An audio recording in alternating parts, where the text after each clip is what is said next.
Hello दोस्तों, नमस्कार। मैं डॉक्टर आरती राजपूत आज आप लोगों को बताऊंगी कैनाइन में होने वाली एक बहुत ही फैटल डिसीज़ के बारे में, जिसको हम एक तरीके से महामारी ही कह देते हैं क्योंकि उस बीमारी का कोई क्योर नहीं है। तो दोस्तों, कौन सी वो बीमारी है? वो बीमारी है दोस्तों कैनाइन डिस्टेम्पर वायरस या कैनाइन डिस्टेम्पर, जिसको हम बोल देते हैं। दूसरा दोस्तों, इसको हम हार्ट पैट डिसीज़ के नाम से भी जानते हैं। तो दोस्तों, ये जो बीमारी है कैनाइन डिस्टेम्पर, शॉर्ट में इसे सीडी भी बोल देते हैं। तो ये जो डॉग में हमारे पेट में हो जाती हैं, बहुत ही ज़्यादा इन्फेक्शियस है, बहुत ही ज़्यादा फैटल है।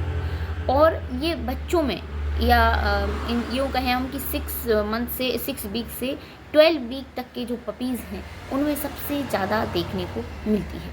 अब बात करते हैं दोस्तों कि ये जो बीमारी है कैनाइन डिस्टेम्पर डिसीज़ जो है वो किससे होती है। तो जैसा नाम में छुपा है कैनाइन डिस्टेम्पर वायरस, तो ये एक वायरल डिजीज़ है, मोरबली वायरस से दोस्तों होती है। और ये वायरस जो है वो, अगर हम उसके ट्रांसमिशन की बात करें कि भाई कैसे फैलता है, कैसे किसी पेट को अटैक करता है, तो ये डायरेक्ट कांटेक्ट के थ्रू भी फैलता है। कोई डॉग इन्फेक्टेड था और उसके कांटेक्ट में कोई दूसरा डॉग आ गया तो उसको भी हो जाता है। और दोस्तों, एरोसोल के द्वारा भी ये वायरस अटैक करता है। एरोसोल के द्वारा भी, ईयरमोन ड्रॉपलेट के द्वारा भी फैल जाता है।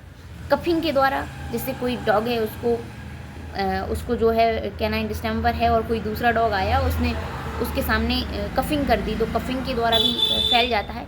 स्नीजिंग के द्वारा भी फैल जाता है। और यूरिन या सलाइवा है या उसका जो फीसिस है इन्फेक्टेड डॉग का, तो उसके द्वारा भी ये वायरस जो है एक दूसरे में ट्रांसमिट हो जाता है। अब बात करते हैं दोस्तों कि ये जो वायरस है उसके क्या साइन है, क्या सिम्टम है, क्या क्लिनिकल साइन है जिससे हम पहचानेंगे कि हमारे डॉग को जो है भाई कैनाइन डिस्टेम्पर हो गया है।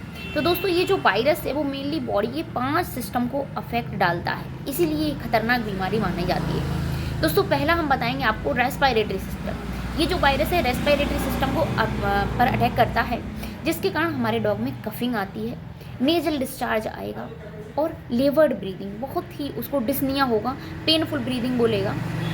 दूसरा दोस्तों, ये हमारे गैस्ट्रोइंटेस्टाइनल ट्रैक्ट पर भी अफेक्ट डालता है। तो जब गैस्ट्रोइंटेस्टाइनल ट्रैक्ट पर अफेक्ट डालेगा दोस्तों, तो हम देखेंगे हमारा जो डॉग है वो वोमिट करेगा और उसके साथ साथ डायरिया भी होगा और खाना पीना वो बिल्कुल भी बंद कर देगा। लैक ऑफ एपेटाइट, उसको भूख नहीं लगेगी, डल हो जाएगा, डिप्रेस हो जाएगा।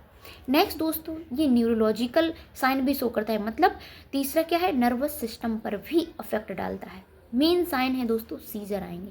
अगर आपके डॉग को बार बार सीजर आ रहे हैं, फिट्स आ रहे हैं, आप समझ जाइए कि इसको जो है कैनाइन डिस्टेम्पर हो सकता है। ट्रिमर्स लेगा, पैरालिसिस भी हो जाती है, मसल्स में ट्विचिंग होगी, कोरिया हो जाएगा और अपने बिहेवियर को वो धीरे धीरे चेंज करेगा। तो आपको ये समझना है कि सीजर आ रहे हैं, फिट्स आ रहे हैं, पैरालिसिस हो रही है, कहीं ऐसा तो नहीं है इसको कैनाइन डिस्टेम्पर हो गया हो। चौथा जो है दोस्तों वो है आई पर भी ये वायरस अफेक्ट डालता है। तो आईज पे क्या अफेक्ट डालेगा, कंजक्टिवाइटिस कर सकता है, उनको थिक कर सकता है और ऑकुलर डिस्चार्ज आएगा, आई से डिस्चार्ज निकलता रहेगा, कंजक्टिवाइटिस करेगा। और दोस्तों, स्किन एलर्जी तो कॉज करता ही है। स्किन में क्या है, हाइपरट्राइकोसिस कॉज करेगा, फीड में, है ना।